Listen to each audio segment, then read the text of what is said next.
गायत्री महामंत्र एक बार मेरे साथ दोहराओ।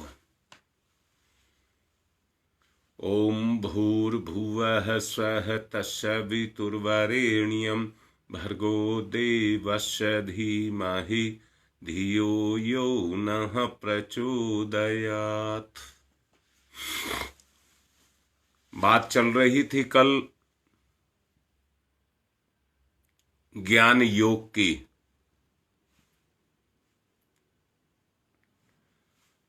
ज्ञान योग के जब अगर हम क्रिया भाव को जगाना चाहते हैं, कर्म को जगाना चाहते हैं,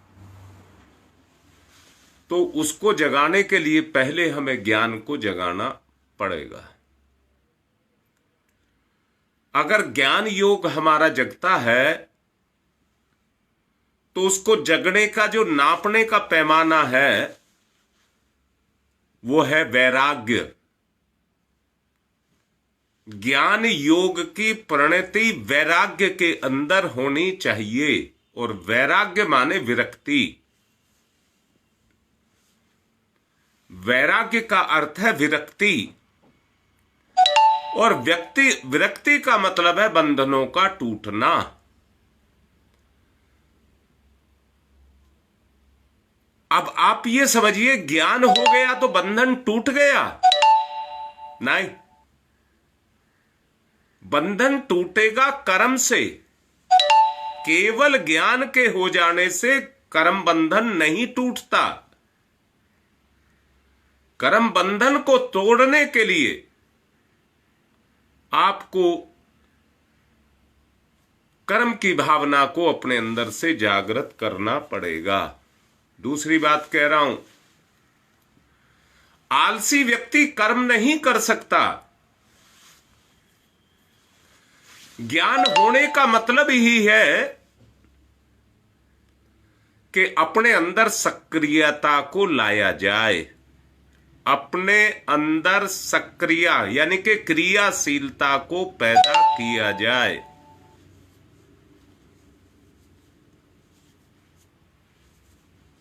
अगर यह क्रियाशीलता आपके अंदर आ गई तो कर्म बंधन कटने शुरू हो जाएंगे। याद रखना,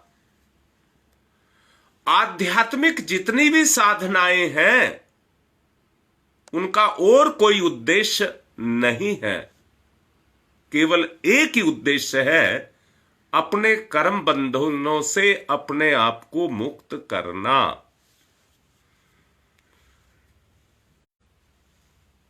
भीतरी आकांक्षा को जगा लेना, बाह्य नहीं, भीतरी आकांक्षा को जगा लेना।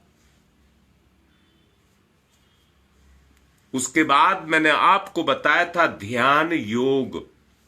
हाथ से आप किसी भी काम को कर रहे होंगे, पर मन आपका ध्यान में होगा। जब यही भावना पुण्य, परमार्थ, करुणा, सहृदयता इनके साथ जाकर के जुड़ जाती है, तो हर कर्म का जो उद्देश्य है वो बहुत ऊंचा हो जाता है। या दूसरे शब्दों में कहें, सहृदयता, आत्मीयता, उदारता, करुणा, सहयोग, ये गुण अगर आपके अंदर पैदा हो गए तो हर कर्म आपका ईश्वर को समर्पित होगा। व्यक्ति में ही परमात्मा है, व्यक्ति में ही परमात्मा है। जैसे जैसे व्यक्ति अपने स्तर को ऊंचा करता हुआ चला जाएगा, वैसे ही वैसे व्यक्ति का स्तर ऊंचा होता हुआ चला जाएगा। इसलिए अपने किसी निजी स्वार्थ को ध्यान में नहीं लाना। अपने किसी भी निजी स्वार्थ को ध्यान में नहीं लाना। निजी स्वार्थ की जगह पर परमार्थ को ही ध्यान में लेकर के आना होगा। ध्यान क्रमबद्ध और नियमित होना चाहिए। जैसे एक हम रोज ही ध्यान में, तो हर कोई रहता ही रहता है, ऐसा कोई भी नहीं है जो ध्यान में ना रहता हो। इंसान कोई ऐसा नहीं है, उसका ध्यान निरंतर चलता रहता है। किसी का पदार्थ पर, लोभी का पदार्थ पर, भोगी का वासना में, लोभी का पैसे पर, ये चलता ही रहता है। निरंतर एक रील की तरह से अपने अंदर चलता ही रहता है और जीव उसी में अपने रस को लेता रहता है। ये ही जब ध्यान क्रमिक रूप से अपने गुरु में, अपने भगवान में, अपने गुणों में, उनमें शुरू हो जाएगा, जो अभी पहला कहा ज्ञान योग, ज्ञान से वैराग्य, तो आपके कर्म कटने लग जाएंगे। ध्यान से एकाग्रता आएगी।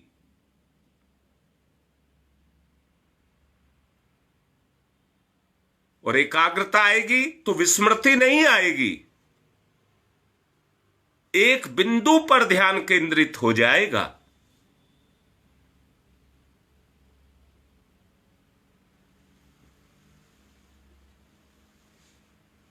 सोच करके देखो, समझ करके देखो,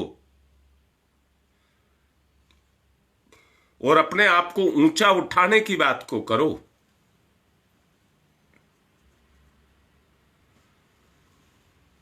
ध्यान को किसी आकार या किसी मूर्ति पर भी किया जा सकता है,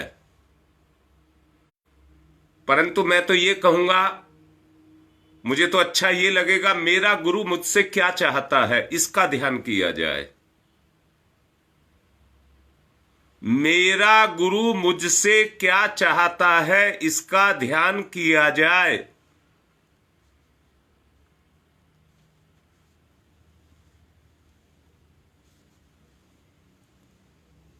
अब इन दोनों के मिलने से तीसरी शक्ति आपके अंदर आएगी। बड़े ही अपनेपन और प्यार के साथ मैं आपको कह रहा हूं, तीसरी शक्ति आप में पैदा होगी, उसको कहते हैं अंतर प्रज्ञा, यानी कि गायत्री शक्ति। अवतरण आपके अंदर होने लग जाएगा, अंतर प्रज्ञा अवतरण आपके अंदर होने लग जाएगा।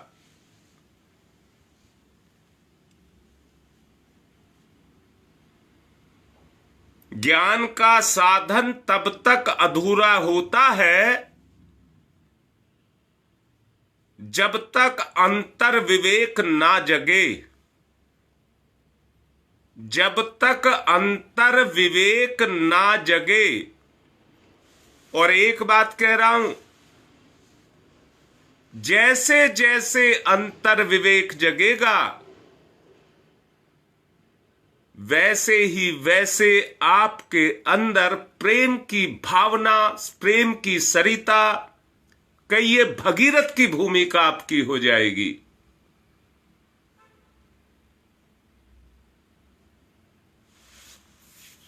भगीरथ की भूमिका से मतलब क्या है?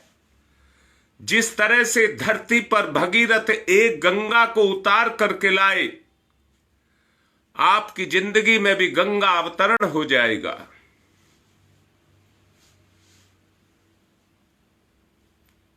अगर ये विवेक आपका जग गया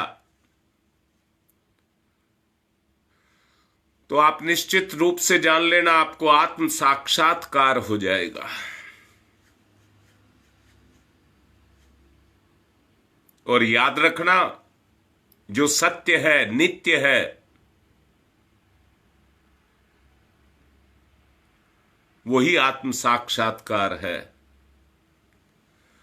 पदार्थ भी मिटते हैं, मरते हैं, खत्म हो जाते हैं, शरीर भी मिटता है, खत्म हो जाता है, धन दौलत मिटती है, खत्म हो जाती है, वासना तृष्णा भी लगती है, पर एक सीमा के बाद मन मानसिक रह जाती है, शरीर से नहीं पूरी हो पाती। जो निरंतर है वही परम सत्य है।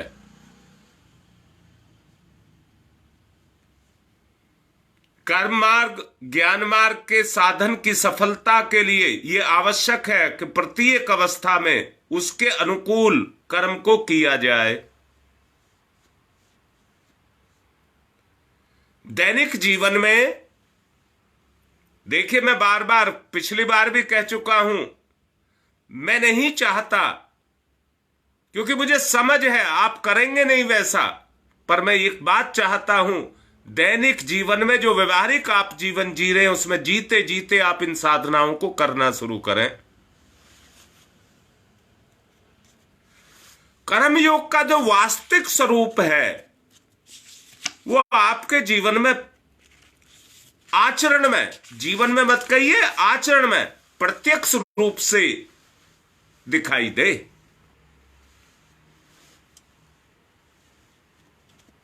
याद रखना, कबीरदास जी पढ़े लिखे नहीं थे, सूरदास जी पढ़े लिखे नहीं थे, तुलसीदास जी पढ़े लिखे नहीं थे, पर उनके पास अंतर्दृष्टि थी। और उसी अंतर्दृष्टि के सहारे वो सच्चे मन से भगवान के रास्ते पर चले और भगवान का नाम उन्होंने लिया। अपने छोटे से छोटे कर्तव्य का पूरे मन से पालन किया जाना चाहिए। इसे दुनिया भर का दार्शनिक ज्ञान तो है, परंतु जिसके विचारों में दैनिक जीवन पर उसका कोई प्रभाव नहीं है वो साधक नहीं हो सकता। साधना क्षेत्र में विचार की अपेक्षा आचरण का महत्व अधिक है।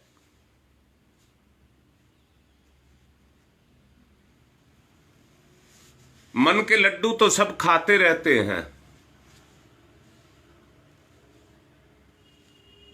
कल मैंने एक बात समझाई थी, गधे का उदाहरण बताया था, जिसके चलते रास्ते में दोनों तरफ दोनों किनारों पर घास की दो ढेरियां हैं। कौन सी को खाए? जो बड़ी हो। खाने वाला यही तो चाहता है मेरी प्लेट में ज्यादा से ज्यादा भोजन हो, मैं छिक जाऊं, खा करके छिक जाऊं। परंतु सोच सोच में मालिक उसको धकेलता रहता, आगे बढ़ाता रहता, ढेरियां वहीं पड़ी रह जाती है और आगे बढ़ जाता है, छूट जाता है, कुछ पल्ले नहीं पड़ता। आचरण ही, कर्म ही एक ऐसा तरीका है जिसके माध्यम से व्यक्ति सब कुछ, क्योंकि फल कर्म का है ना कि सोच का। आध्यात्मिक जीवन के रहस्य तभी सामने प्रकट होते हैं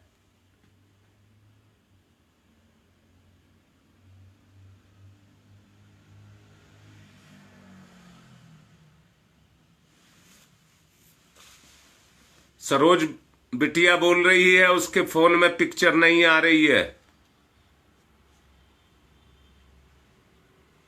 आप बताओ, आपको मिल रही है नहीं मिल रही है?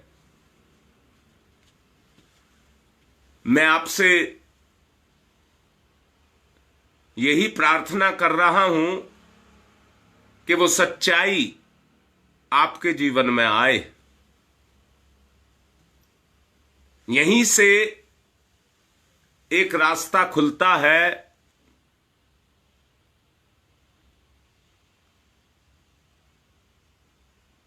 राम नहीं आ रही है पिक्चर बेटा?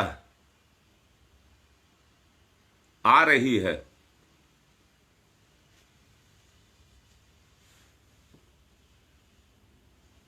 अब मैं फिर से कह रहा हूं, यहां से जिंदगी का एक नया रास्ता खोलना है। और मैंने पहले से आपको सूचना दी है कि बसंत पंचमी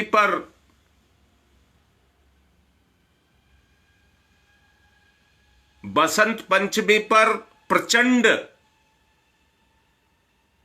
संकल्प की इच्छा है। मैं नहीं किसी को उलझाना चाहता ना। जो कर्म कर रहे हो, जो रोज करते हो, नौकरी जाते हो, खेत में जाते हो, कुछ भी करते हो, उसी काम को करो। यहीं से भक्ति शुरू हो जाए, हमारा हर कर्म भक्ति बन जाए। हम नहीं चाहते जंगल में जाकर के कहीं कुटी बनाई जाए और उसमें तपस्या की जाए ना, उसकी जरूरत नहीं समझते। ज्ञान अथवा कर्म के साधन की अपेक्षा भक्ति मार्ग प्रेम से ही शुरू होता है, प्रेम से।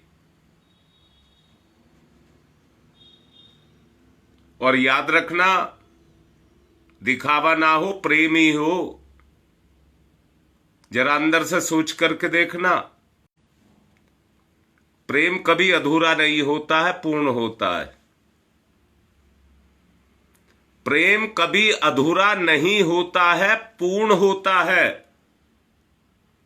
मेरे कहने का मतलब क्या है? अगर आप पूर्ण बनना चाहते हैं तो प्रेम से ही बनेंगे।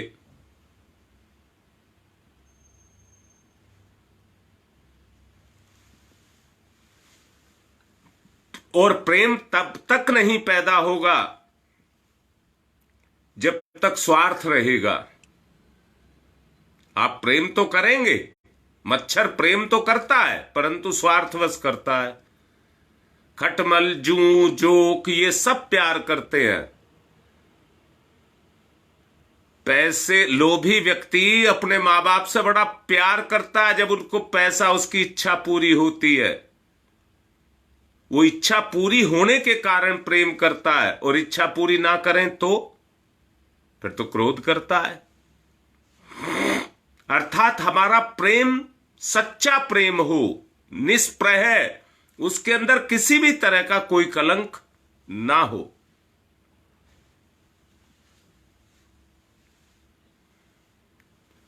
क्योंकि प्रेम के लिए किया गया जो कर्म है, प्रेम से जो किया गया कर्म है, उसमें कोई स्वार्थ नहीं होगा। और जब वो प्रेम अच्छाइयों के साथ, गुणों के साथ हमारा हो जाएगा, तो वो प्रेम मां गायत्री के साथ हो जाएगा।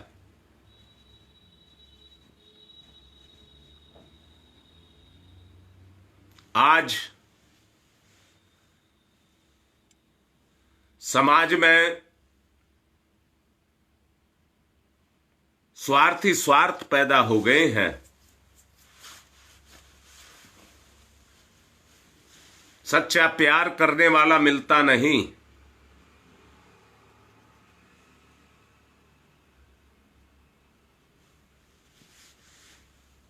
कोई एक दूसरे से अपेक्षा भी करता है तो वहां से उपेक्षा ही मिलती है।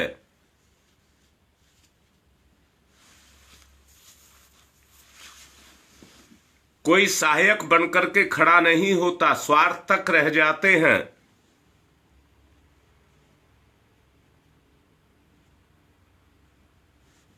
अब से पहले जितने भी साधक हुए हैं, अब से पहले जितने भी साधक हुए हैं, जो महापुरुष बने, उन्होंने भगवान को ही अपना साधन बनाया, ना कि स्वार्थ को। और याद रखना, प्रेम में कोई भी वस्तु अप्राप्त नहीं है। प्रेम में कोई भी वस्तु अप्राप्त नहीं है। जो आप पाना चाहते हैं, उस सब की पूर्ति वो भावना करती है जो आपके अंदर प्रेम के रूप में उतर करके आती है। मैंने अभी कहा था, प्रेम ही इस दुनिया में पूर्ण है। प्रेम ही इस दुनिया में पूर्ण है। और याद रखना, जो प्रेम से कर्मयोग की भावना को रख करके कर्म को करता है,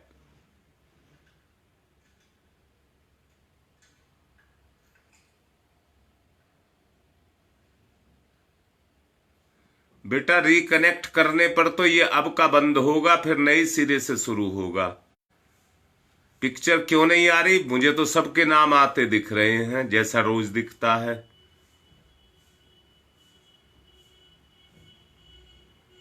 इसलिए सब बताइए, क्या एक बार बंद करके फिर से चलाऊं?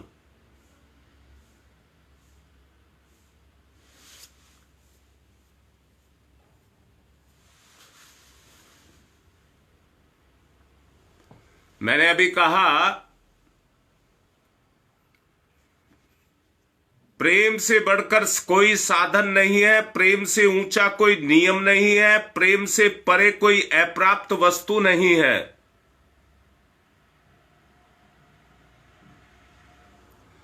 क्योंकि भगवान स्वयं ही प्रेम का स्वरूप है। भगवान स्वयं ही प्रेम का स्वरूप है।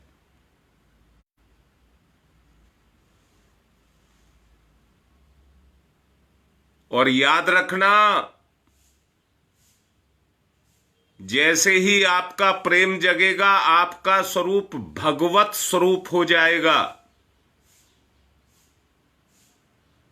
आपका अपना स्वरूप भगवत का स्वरूप हो जाएगा, साक्षात अनंत आपकी क्षमताएं हो जाएंगी। ईश्वरीय प्रेम और भगवान एक ही वस्तु है। जिसमें ईश्वर प्रेम का उदय हो गया, उसको भगवान की प्राप्ति हो गई।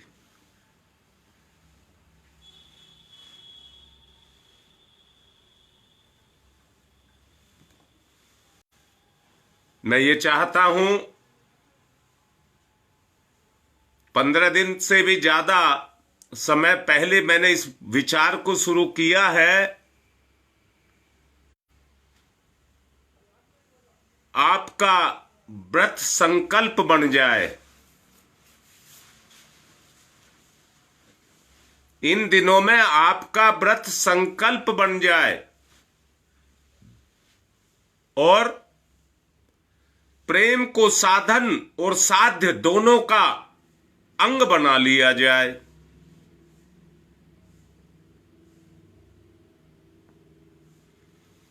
दोनों को अंग बना लिया जाए। परंतु प्रेम का महत्व इतना अधिक स्पष्ट है कि बहुधा उसे किसी अन्य वस्तु की प्राप्ति का साधन मानना बहुत बड़ी भूल है।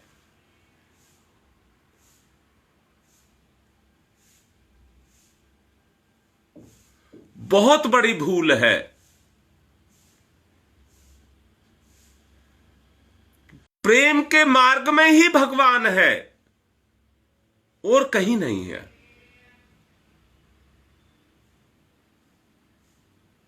यहां मैं फिर से निवेदन कर रहा हूं, शारीरिक प्रेम,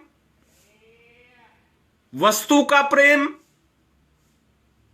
जीव का प्रेम, इंद्रियों का प्रेम, वो कलंक है।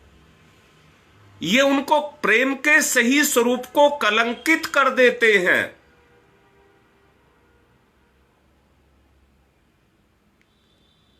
अगर प्रेम जगेगा तो सहृदयता आएगी, तो करुणा, ममता, स्नेह, लगाव ये जगेगा ही जगेगा, तब प्रेम आएगा।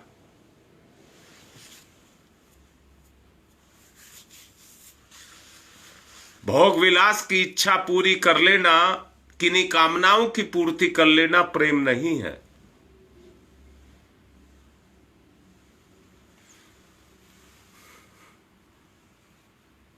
और मैंने बताया, जो नित्य है वही सत्य है, जो अपरिवर्तनशील है वही प्रेम है। प्रेम और साधन को ऐसा समझना जैसे नाव और नाविक, बस और उसका चालक।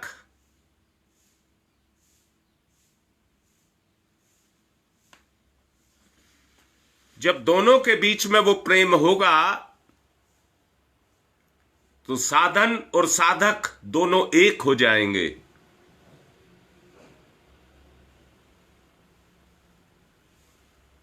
जब दोनों एक हो जाएंगे तब प्रेम का महत्व पता लगेगा। एक किसान अपने बैल से भी प्यार करता है, अपने हल से भी प्यार करता है। दशहरा पर्व पर उनका पूजन भी करता है। गोवर्धन पर बैल की पूजा भी करता है। गोबर से माध्यम से गोवर्धन बनाता है और उसकी पूजा करता है।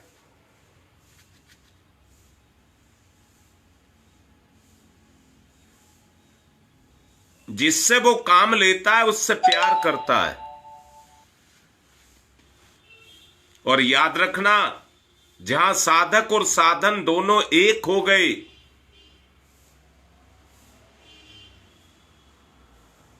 वहां पर फिर किसी बात की कोई कमी नहीं रह जाती है, कोई भेद नहीं रह जाता है, कोई अप्राप्त चीज नहीं रह जाती है। कौन सी? आत्म संतुष्टि होने लग जाती है, आत्म संतोष पैदा होने लग जाता है। और याद रखना, मैं दूसरी बार फिर से बोल रहा हूं, एक छोटी सी कहानी बताता हूं। एक साधक हुआ, उसका नाम है रैक्य। विदेश में हुआ है, उसका नाम है रैक्य। रैक्य क्या करता था? उसके पास कमाई का कोई जरिया नहीं था। एक बैलगाड़ी थी, एक बैल था। जिस किसी का भी कोई सामान आ जाता, मेरा यहां से वहां पहुंचा दीजिए, उसका सामान पहुंचा देता। दोपहरी होती तो अपने बैल को चारा डालता, छाया में बांध करके चारा डालता और खुद अपनी उसी गाड़ी के नीचे लेट करके भगवान के गीत गाया करता। भगवान के गीत गाया करता, अपने बैल की सेवा करता, अपनी गाड़ी से प्यार करता। उसकी गाड़ी में ही उसका घर था, वही उसकी जिंदगी थी और उसका बैल ही उसका साधन था। अचानक एक दिन एक सेठ जी आ गए। उनका सामान कुछ ज्यादा था और बंदरगाह पर एक ही दिन में पहुंचाना था। उन्होंने रैक से कहा कि मेरा सामान बंदरगाह पर जाना है, मुंह मांगा कीमत दूंगा।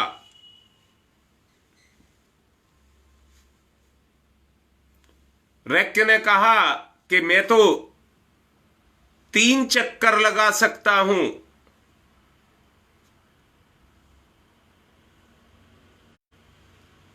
उसने कहा तो इतना सामान है, 3 चक्कर में ले जा, मुंह मांगे पैसे दूंगा।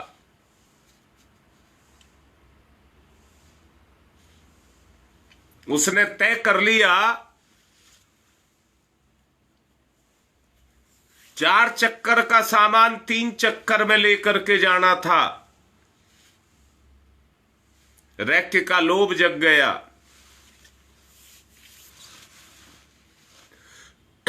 रैक्य का लोभ जग गया। उसने सामान भरा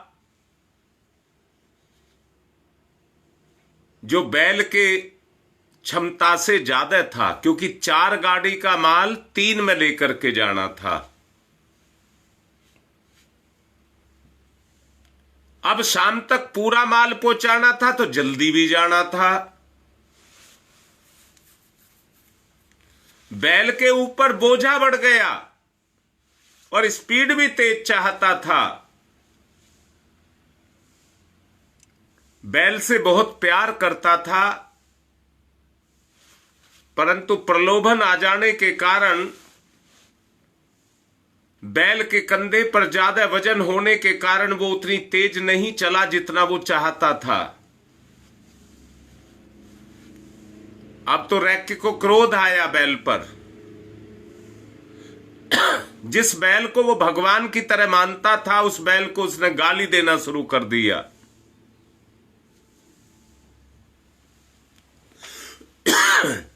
वो फिर भी तेज नहीं चला।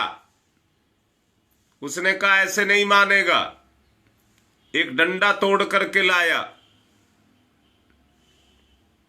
और बैल की पीठ में डंडे ही डंडे बजाता गया। बैल का उसके साथ लगाव था, वो अपनी पूरी क्षमता का प्रयोग करता था, परंतु वजन ज्यादा होने के कारण कैसे चलता। खूब पिटा। 3 गाड़ी माल छोड़ करके आया। रात हो गई। मालिक ने पूरे दिन चारा नहीं खिलाया, भूखा काम करता रहा। इतनी मार खाई और थक गया। शाम को जो क्रोध में उसने रूखा सूखा उसके सामने डाला, क्रोध में।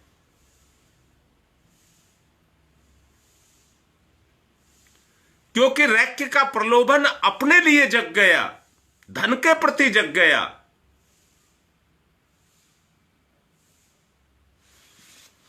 बैल ने खाना ही नहीं खाया। और हुआ क्या? भूखा रह करके बैल सूख करके मर गया।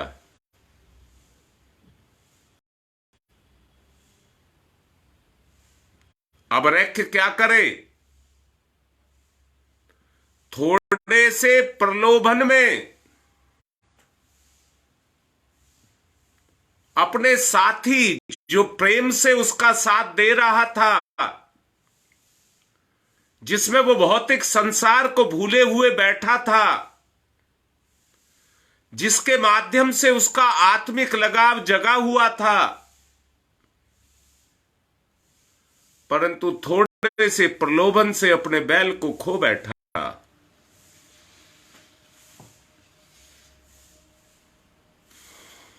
अब बताइए कहां से इतना पैसा लेकर के आए जिससे वो अपनी गाड़ी को दोबारा से चला पाता। जो बैल की आत्मा गई, उसने भी बद्दुआ दी।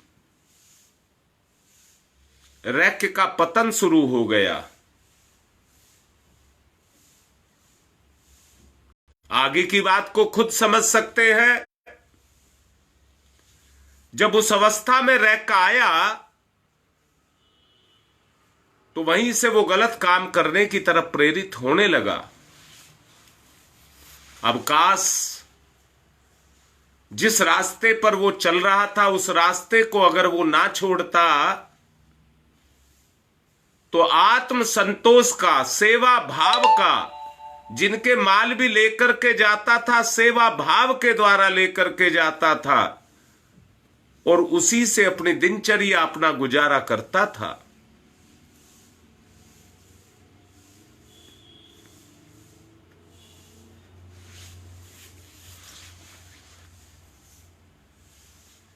सोचो, कुछ ऐसी अवस्था अपनी भी तो नहीं है।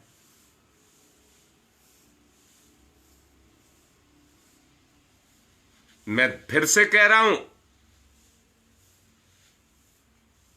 प्रलोभन अगर होगा तो प्रेम नहीं जुड़ेगा, नहीं जगेगा। प्रेम आत्मीयता से ही जगेगा। जब हमारे बीच में आत्म भाव होगा तभी वो प्रेम जगेगा। इसलिए उस तरह का आत्म समर्पण का भाव, त्याग का भाव हर किसी में ये हो, मैं कितना ज्यादा से ज्यादा अपने का कर सकूं। मेरा कहने का मतलब समझ लेना, कामचोर निकम्मा उस प्रेम को नहीं कर सकता।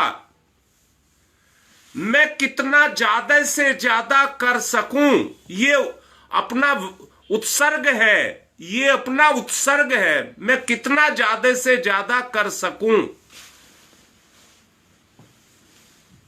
ये भावना जब प्रेम के भाव में, एकीकरण के रूप में, एक ही भाव के रूप में जितनी सुगम हो जाएगी उतनी ही पूर्ण हो जाएगी, उतनी ही पूर्ण हो जाएगी। और जितनी पूर्ण हो जाएगी उतनी ही पूर्णता आपको प्रदान करेगी, उतनी ही पूर्णता आपको प्रदान करेगी। जितना किसी साधन से नहीं हो सकता, जहां प्रेम ही हमारा पथ प्रदर्शक होता है, वहां सत्य की ओर ले जाने वाला मार्ग सहज और आनंददायक होता है।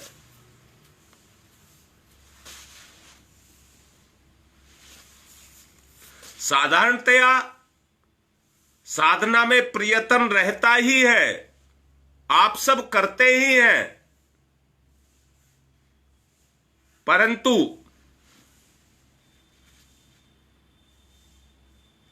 कभी कभी तो घोर प्रयत्न करना पड़ता है। उदाहरण भी दूंगा, क्योंकि उदाहरण से अच्छे से समझ आता है। उस साधक को प्रलोभनों के रहते वैराग्य के लिए चेष्टा करना, जो रैक्य के बारे में अभी आपको बताया गया, वहां प्रेम भाव नष्ट होता है, तब स्वार्थ का भाव जगता है। अपने आप का उत्सर्ग करके जो उस प्रेम की भावना को जागृत करता है,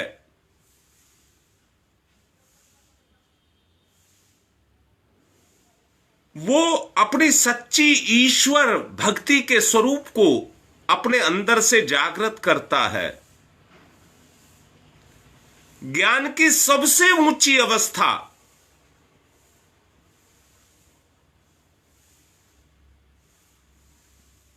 जिसमें चित्त सर्वथा तत्वाकार हो जाए, वो एक सहज अवस्था है, जिसमें स्वरूप का ज्ञान अब बाधित रहता है, ज्ञान का स्वरूप अब बाधित रहता है, केवल भोग विलास पर मन चलता है। वहां पर आध्यात्मिक स्वरूप निकल करके नहीं आता है।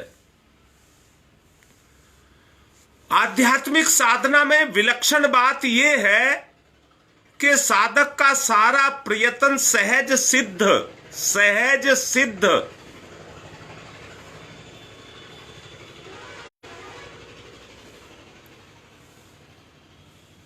और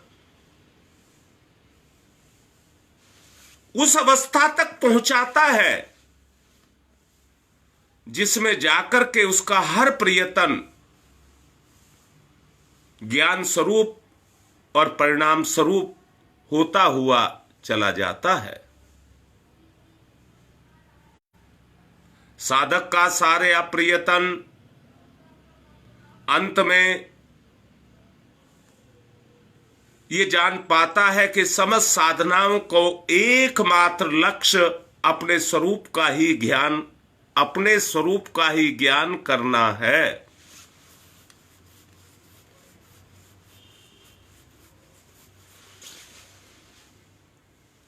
ऐसा ज्ञान प्राप्त होने से अपने सीमित व्यष्टि भाव को त्याग कर यह अनुभव करता है कि वास्तव में परमात्मा से वो भिन्न है और परमात्मा सभी पदार्थों में व्याप्त है। वो दूरी उसको समझ आ जाएगी, जो परमात्मा से उसकी दूरी है वो दूरी उसको समझ आ जाएगी। अगर वो बात उसकी पकड़ आ गई तो जो दूरी है उसको वो भर देगा प्रेम से। और एकीकार कर देगा, एकीकरण हो जाएगा। भक्त और भगवान एक हो जाएंगे। समय हो चुका है, मजबूरी है, आज की बात को यहीं पर संपन्न कर रहा हूं।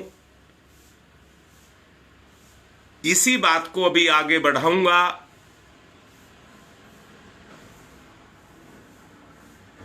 और मैं ये चाहूंगा, हमारी साधना का स्वरूप कैसा होना चाहिए, जहां समन्वय हो, हमारी अज्ञानता और ज्ञान का समन्वय हो, जहां अधर्म में धर्म आने का, धर्म अवतरण शुरू हो जाए, साधक की साधना में प्राण आना शुरू हो जाए, वो चैतन्य हो जाए। कल मैं साधना के बारे में आपको बताने का प्रयास करूंगा।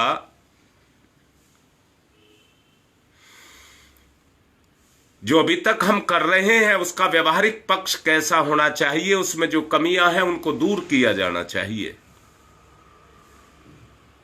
आज की बात को यहीं विराम दे रहा हूं और निवेदन कर रहा हूं, जो समझाया है उसको माध्यम बना करके कल के लिए तैयार रहे। ओम शांति ही शांति ही शांति।